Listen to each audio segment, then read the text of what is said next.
ተረዳሽ? ለምን የሚመጣ ለሶስት ቤት እንደማንኖር ያውቀዋል ልቡ ነው። እኔም ደጋግሜ ደግሞ ነግሯለሁ። አቡዬ ለምን እንደምነግረው ልንገርሽ። ይሄ የእናቴ ቤት ነው። የገዛችው እቃውን እናቴ ናት። ተረዳሽ? እናቴ ላይ እኛ ልንደረብ አንችልም። እኔ ምን አልኩት መሰለሽ? እኔም ሰልፊሽ ሆኜ እየፈረድኩበት ሳይሆን ካሁኑ አልኩት፣ ካሁኑ ይዛ የምመጣው ብር የሆነ ብር አለ አይደለም። ምሳሌ አንቺ በአይምሮሽ አረብ ሀገር ሲባል ሶፋና ፍሪጅ ብቻ አይደለም፣ የሆነ ብር አለ። ምን አልኩት? አሁን ምንም አይነት መነሻ ሳትጠይቀኝ አቅምህን ጉልበትህን ልወቅና ስትመጣ እኔ ሜጋ እየኖርኩ መነሻ ብር ሰጥህና ነገሮች ተደርጎ በቃ ፕሮግራም ባይደረግ ሽምግልና ልከ አብረን እንኖራለን። ትንሽ እንኳን የቤት ዕቃ አድርገን ግን አቅምህን ማወቅ እፈልጋለሁኝ አልኩት። እሱ በአይምሮ የሚያስበው ምንድን ነው? አትክልትና አትክልት ነክ ብቻ ነው። አትክልት ደግሞ በራበት ሀቡ በቃ ሌላ ፊልድ ቀይር፣ ሌላ ፊልድ ምን ልቀይር ይለኛል። መንጃ ፍቃድ ተማር፣ የምማርበትን ብር ስጭኝ። ቁጭ ብሎ ማለት ነው ሀቡ ቁጭ ብሎ ነገሮችን አንቺ አስምሪልኝ፣ አስጅልኝ፣ ፊት ለፊት እየሆንሽ ጠረግ ጠረግ አድርጊልኝ።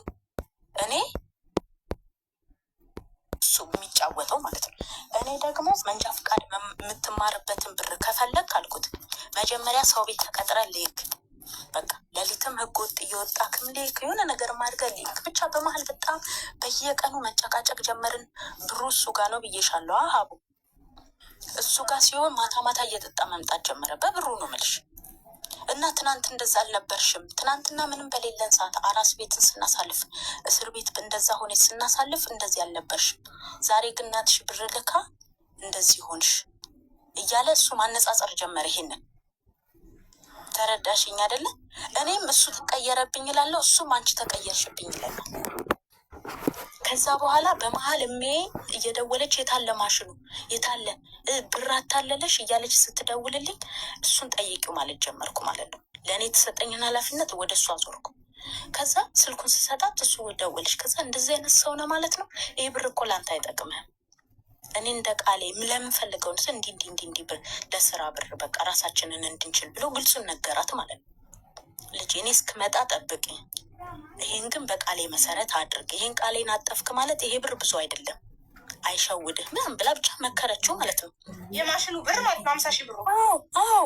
ከዛ በኋላ እሺ ብሎ እንዲህ አልኩትኝ። እኔ ላይ በጣም ጮኸች። የከዚህ በፊቱንም ሁሉ ደመረችብኝ። በቃ ከዚህ በፊትም እንደዚህ አድርገሻል። እኔ እኮ እሱ ባለትዳር ነው ሲባል ልጅ አለው ሲባል ሳልሰማ ቀርቼ አይደለም ብላ እንደምታውቅ የሚያወቅኩት ከዛ ነው የምልሽ አቡዬ። እናት ሲናደድ እኔ እናቴን አሁንም እወዳታለሁ፣ ግን ሰው ስሜታዊ ሲሆን ሪሉን ያወራልሻል፣ የሚሰማውን የሰማውን ሁሉ ማለት ነው። እዛ እንደዛ ስትለኝ እኔ ምን ማድረግ ጀመርኩ? ራሴን አረጋግቼ እሱን በጸባይ መያዝ እንዲህ አልኩት። በሚሆን ዋጋ የሆነ በቃ ወይ ከፋብሪካ የወጣ ወይ ከሆነ ነገር ብቻ የማይበላሽ በቃ አሪፍ የሚታመሰግን ቤት መኪና ነው። የልብስ ማሽን ሀቡዬ እየሰማሽኝ አይደል? የልብስ ማሽን የቤት ዕቃ መጀመሪያ እናትሽ ግዢ ብላ በ50 ሺህ እሱ ምን አለሽ? እሱ ለገንዘቡን አወጣው ለስራ እናውለው ብሎ ማዘር ነገርሻት። ከዛ በኋላ ስታወራው እሱን አልኩሽ አቡዬ። ከዛ እኔ ምን ተረጋጋውኝ ሁሉ ነገር ስታወራኝ እኔ እንደዚህ አድርገሽ እንዲያደርገሽ ስትለኝ እኔ ራሴን አረጋግቼ እሱን ማማከር ጀመርኩ። ምን አልኩት መሰለሽ? የልብስ ማሽኑን አንተ ወይ ከፋብሪካ የወጣ ሰው አናግረህ ወይ ብቻ በሆናብን የሆነች ብር ፈርቅ ይዘህበት የሆነ ብር ቀነስ አድርገህበት አንተን የሚያስጀምር አንድ ዕቃ እንኳ የሚያወርድልን አንድ ዕቃ ከአትክልት ተራ የሚያወርድልን አትርፈ ቃሌን አክብርልኝ ግዛልኝ አልኩት ማለት ነው። እሺ አለ። እግዚአብሔር ይስጠው። ሄደ የሆነች ብር አትርፎ ኦርቢት የሀገር ውስጥ ኪሎ ቀነስ ያለ አድርጎ ገዝቶ አመጣ። ከዛ ኪያ ይሄን ያህል ብር ቀርቶኛል ስል በቃ እሺ በዚህ እንደምንም ለመነሳት ሞክር ስለ አንቺ አስልካለሁ ብለሻል አለኝ ማለት ነው። እሺ ይችን ብር ያዝ፣ እኔ ስልክ ግዥልኝ ብዬ ላስልካት።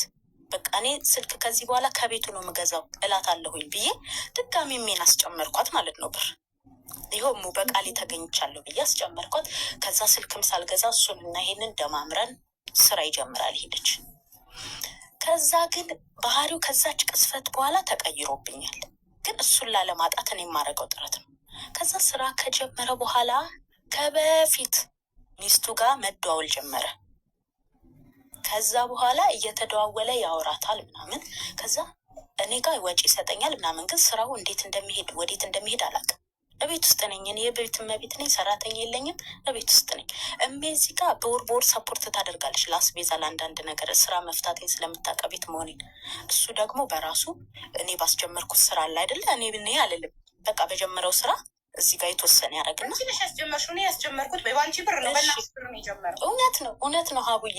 ከዛ አይ ሁል ጊዜ ወቃሽ አልሁን ልልሽ ፈልጌ ነው ኦልሬዲ የጀመረ። ከዛ እንደዛ እያደረግን ትንሽ ገፋን። 1 ወር ነው በቃ።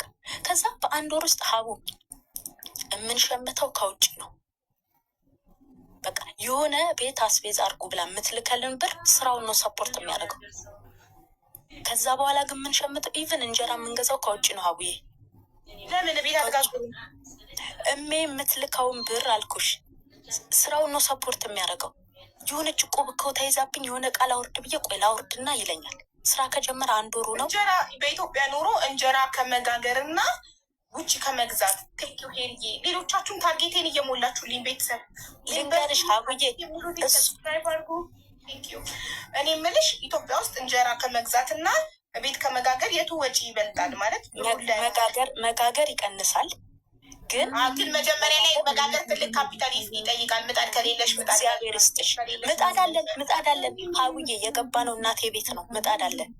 ግን ለጤፍ 3000 ጤፍ ማለት ነው 3025 ኪሎ 4000 ምናምን 5000 በአንዴ ለማውጣት ለእኔና ለሱ ሀቡዬ እንድትረጅ የሚፈልገው ከበደ መሳት ነው። ከዛ እሱ ደግሞ አትክልት ማለት የቀን ገቢ ነው። ቆይ እሺ ሀቡዬ፣ መዳሜ መጣች መሰለኝ፣ ይቅርታ። እስኪ ቆይ መታለች ሀቡዬ፣ ምን አባቴ ላርግ? አይ ቲንክ መጣ። እስክትጠራኝ ላውራሽ እና ቤተሰቤን እያወራው ነው ላታለሁኝ። ስትጠራኝ ይሄዳለሁ። ድጋሚ ላለመግባት ቶሎ ላውራሽ እና ብቻ በሰዓቱ እንድትረጅኝ ማለት ነው። ሀይ ማማ፣ ጠራትሽም ሄደሽ በኋላ መመለስ ትችላለሽ። ማይ ፋሚሊ ቶክ ማም ኦንሊ 5 ሚኒትስ ኦኬ ሶሪ ማም ኦኬ ማም ችግር የለውም ማለቻ። ከዛ በኋላ ቶሎ ከዛ በኋላ ኢሚዲየትሊ ያው እንድትረጅኝ የምፈልገው ይከብደናል ለኛ ማለት ነው በሰዓቱ ማውጣቱ እና እንዲህ ያልኩት 1 ወር ሞላን እና ምንድነው ትርፉ አልኩት። በቃ አንተ ስራ ላይ ነህ፣ ምንድነው ትርፉ ሁሉ ነገር ከውጭ የምንገዛ ከሆነ ብዬ በጣም ተናደድኩኝ። ከዛ እንደዛ ሳውራው ምን ይለኛል፣ ከሰርኩኝ አለ ማለት ነው። ልክ እንደዛ ሳውራው በቃ ልክ ስለ ብር ጉዳይ ሳውራው ጭራሽ ከሰርኳል። እኔ በታሪክ ኪሱን ፈትሼ አላውቅም። ማታ ሲተኛ ስልኩን ፈትሼ አላውቅም። ከዛ የዛን ቀን አዳር ከነከነኝ ሀቡዬ። ከዛ በኋላ ልክ ከተኛ በኋላ እሺ ከሰርካ ችግር የለውም ብዬ እሱ ተኛ፣ እኔም ተኛው። ልክ ከተኛ በኋላ ተነስቼ ኪሱን ፈተሽኩኝ። ልክ ኪሱን ስፈትሽ ብር አለ። ተመልከች፣ እኛ የዕለት እየገዛን ኪስ ውስጥ 10,000 ብር አለ። ለምን 9,000 ምናምን ብር አለ ኪስ ውስጥ እኛ የዕለት እየገዛን ማለት ነው። ከዛ በኋላ ሀቡ እግዚአብሔርን እንዴት ነው እጅሽ ቫይብሬት ሲያደርግ እንዴት ነው ሳየው ብሩም ማለት ነው። ብክን አልኩኝ ማለት ብክን። ከዛ እንጀራ መግዣ የለኝም እያለ 9,000 ምናምን ብር ይዞ ይዞራል። ከዛ በኋላ ዳይሬክት ነው ብሩን ያወጣሁት ቀጥታ። ከዛ በኋላ ስልኩንም አወጣሁት። ልጄን ትቼ ጎረቤት አደርኩ፣ ጎረቤት ሆንኩ። ለምን ስልኩ ላይ ምን አገኘሽ? በብሩ ምክንያት ብቻ ስልኩ ላይ የበፊት ሚስቱን ይደዋወላል።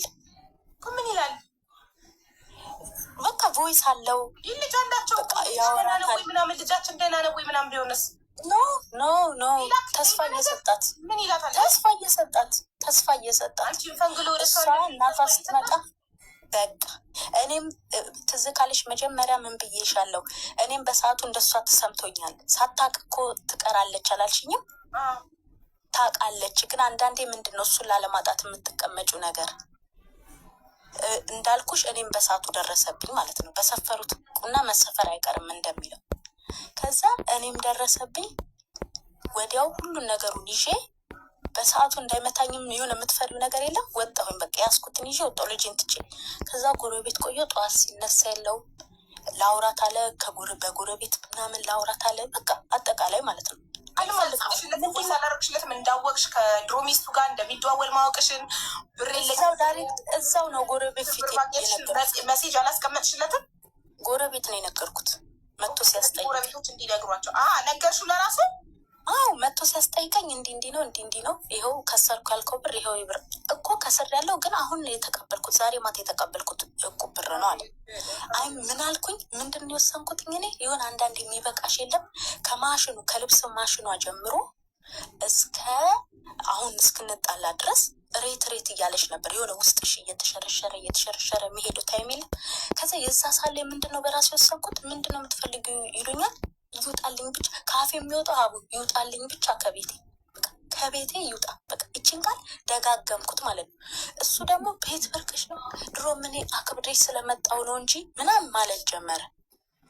ከዛው እኔ ይውጣልኝ እሺ ብሩን ትስጠኝና ይውጣ። አልፈልግም። እንዴት በቃ ጎረቤት በመሀል እንዴት አድርጎ ነው ሊረዳሽ? አይርዳኝ። በቃ እሱ ምን ማለት ጀመረ። እናቷን መከት አድርጋ ነው ቤቷን መከት አድርጋ ነው እጇ ላይ ያዘችው ብር አለ። እንዴት ነው ሜዳም ወድቀው አቡ ግግም አልኩ በቃ ካልወጣ። ከዛ ጎረቤት ደግሞ እናቴን ያውቃሉ እኔን ያውቃሉ በቃ አንተን የመጣህባት ብለው አስወጡትልሻለሁ። ልብሱን አስይዘው እንዲህ የፈረድኩበት ሰዓት ማለት ነው። ልቤ የሆነ ነገር ከዚህ በፊትም ይዟል ሀቡ። ይሄ ነው ይሃ ነው ማለልሽ የቆረጠልኝ ነው ምልሽ። ሳላፈቅረው ቀርቼ አይደለም ሀቡ። እንኳን ትናንት ዛሬም አፈቅረው። አይ ምን መሰለሽ አንቺ እንደዛ ብሩን ወስደሽ ስታባሪው ለሚስቱ ረካሁላት። ለአንቺ አይደለም ለሚስቱ ደስታለኝ አንጀት ቂቤ ጠጣ። እሷን ጥሎ ወደ አንቺ መጣ። አንቺ ደግሞ እንደዚህ ተጠቅመሽበት አውጥተሽ ጣልሽው። ሀቡ የኔም እኮ ተጎድቻለሁ ተጠቅመሽበት ላልሽው። ለእኔም እኮ መሸጥ ነው ሀቡ። ገላውን ተጠቅመሽበት በአንቺ ብር በሱ ገላ ተጠቅመሽበት ተደስተሽበት ወልደሽበት ከዛ ተጠቅመሽ ስትጨርሺ ወልደሽ ስትጨርሺ አውጥተሽ ታሽሙ እንዳይቃ። ስለዚህ የሚስቱን ግፍ በላ በእጁ። እሳይ ደስ አለኝ። ውሽ ሚስቱ ምን ያህል አንጀቷ የጠጣ ይሆን እንደ አንቺ እንደዛ አውጥተሽ ስትዩ ሜዳ ላይ ሲወድቅ። ከዛ ሀቡዬ ሄደ በቃ ይውጣልኝ ብቻ አልኩት። ወጣ ማለት ነው። ከወጣ በኋላ ያስኩት ብር ለሜ ስራ ጀምረናል ምንም አይነት ብር አልፈልግም ብያታለሁ ለእናቴ። የመጨረሻ ብር ሳስልክ ነው የምልሽ። አስልክ ያለው አላልኩሽም? ስራ ስለጀመረ ምንም አይነት ብር አልፈልግም ብያታለሁ። ከዛ እሱ ከወጣ በኋላ በዛች 8,000 ምን ታደርጊያለሽ አቡዬ? ከዛ የመጀመሪያ እርምጃ ሰራተኛ ፈጠርኩ አመጣሁኝ። ከዛ አመጣሁኝ ሰራተኛ ቀጠርኩ ለማለት እኮ ነው። ኖ ፕሮብሌም። ከዛ በኋላ ምን አሰብኩ በአይምሮዬ እኔ ስራ መጀመር አለብኝ፣ በዚህ ብር የተወሰነ ነገር መሸመት አለብኝ ብዬ 20 ኪሎ ጤፍ የሆነ በቃ የቻለውን አለደል ትንሽ አድርጌ ከዛ በቃ ስራ መግባት አለብኝ አልኩኝ ማለት ነው። ሀቡዬ እንደ በፊቱ ዌተር እንዳልገባ አይምሮ ያልታዘዛለኝ። ዌተር ስገቢ የኢትዮጵያ ወንዶች በክት ናቸው። ዌተርነትን ከቢዝነስነት ያያይዙብሻል። በቃ ውስጤን ቀፈፈኝ። ወንዶችን ማየት ሀቡ እኔ እስካሁን ድረስ አፈቅረዋለሁ። ወንዶችን ማየት አይንሽን ላፈር ነው ያስባለኝ። ዌተርነት ደግሞ ከወንድ ጋር ያገናኝሻል። በቃ ብቻ ጠላሁት። ለእኔ የሚቀለኝ እሱ ነበር ከቀን ስራ። ግን እኔ የቀን ስራ ረዳትነት ገባሁ ሀቡ። ቤት አለኝ፣ የቤት ኪራይ የለብኝም። አንድ ልጅን የምትይዝና ልጅን ማሳደግ አያቅተኝም። እኔ ዌተር ሙሉ ቀን ብገባ እዛው መብላት መጠጣት አይቀርም። በቀን ውስጥ ብዙ ነገር አገኛለሁ። ግን በቃ አይምሮ ያልታዘዛለኝ ሀቡ። እብድም ምንም ነው የሆንኩት በሰዓቱ ማለት ነው። ያስገድዳሉ እንዲ መስተንግዶ ስትቀጠረን ያው ተቀጠሪ አላውቅም። ከባድ ነው። ተቀጠሪ ሰርቼ አላውቅም። በቃ አደኩ ተማር ወደ አረብ ሀገር መጣሁ እና ተቀጥራ ስትሰራ መስተንግዶ ለምሳሌ ባለትዳር ሴት ትሰራ ትችላለች። ዝም ብሎ ከመሬት ተነስቶ አይደለም። አይ ከመሬት ተነስቶ ሳይሆን ልልሽ የፈለግኩት አልገናኝ አለኝ። ይኸውልሽ እንዴት መሰለሽ መስተንግዶ ብዙዎቹ አልመርጥሻል። ማታ ስትወጣ ሌላ ነገር የምትሰራ የሚመስላቸው ይኖራሉ። ግን ለምሳሌ ሻይ ወይ ቡና ያዘዘኝ ነገር ሳስቀምጥለት እና ቁጭ በይ አብረሽኝ አውሪ ካለ ሶሪ ስራዬ የላንተ ሻይ ማምጣት እንጂ ከአንተ ጋር ቁጭ ብዬ ማውራት አይደለም፣ አመሰግናለሁ ብዬ ሄዳለሁ በትትና። እኔ ቁጥሬን ቢጠይቀኝ ባለትዳር ነኝ አመሰግናለሁ እላለሁ። እኔ ካልፈቀድኩኝ እንዴት ነው ያለ ፍቃዴ አዶነ ለምሳሌ ቢነካኝ በጣለኝ ቸብ ቢያደርገኝ ማናጀሩ ጠርቼ ይሄ ከስተመር እንደዚህ ያደረገኝ ብል አዎ አንቺ አይደለሽማ የምትደመጪው። ከስተመሪ ስኪንግ የሚባል ህግ አለ እና በቃ እሱ የሚልሽን ማስተናገድ እንደማለት ነው። ብቻ ሀቡዬ እኔ በሰዓቱ እንዲህ አቅልዬ ሺ ጊዜ ልጅም ይኖር አሉ። ልጅ አይደለም ልጅ ብቻ አይደለም ነገርኩሽ። ልጅ ብቻ አይደለም ባለትዳር ሆነ ማናጀር አለቃሽ ቻዩ ነው የሚልሽ ቢሆነ ቸብ ቢያደርግሽም ቻዩ ነው የሚልሽ ደፋር። እውነት ነው። አይ ማርያምን እና ሀቡዬ ብቻ በሰዓቱ አልመጣልኝም እና ሌላ ስራ ደግሞ እንዳትቀጠሪ ህይወትሽን ማኔጅ አታረጊ።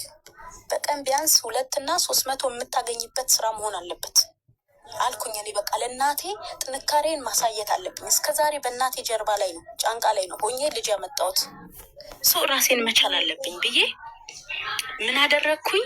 በቃ እንደዚህ በሰው ማውቀው ነበር እና ረዳትነት በቃ ቀለል ያለ ነገር ፊኒሽንግ ማለት ነው። ፊኒሽንግ ላይ ረዳት የተወሰነ ቡክ አብኩተሽ የምታቀቢው የሚለስ ነው ምናምን ገባውኝ። በቀን 250 ያስቡልኛል። እሁድ እረፍት ነኝ። ለእኔ አሪፍ ሆነ። አይምሮ ቢዚ አይፈጅም። ለሴት ልጅ አይከብድም። አይከብድም ምናምን የለውም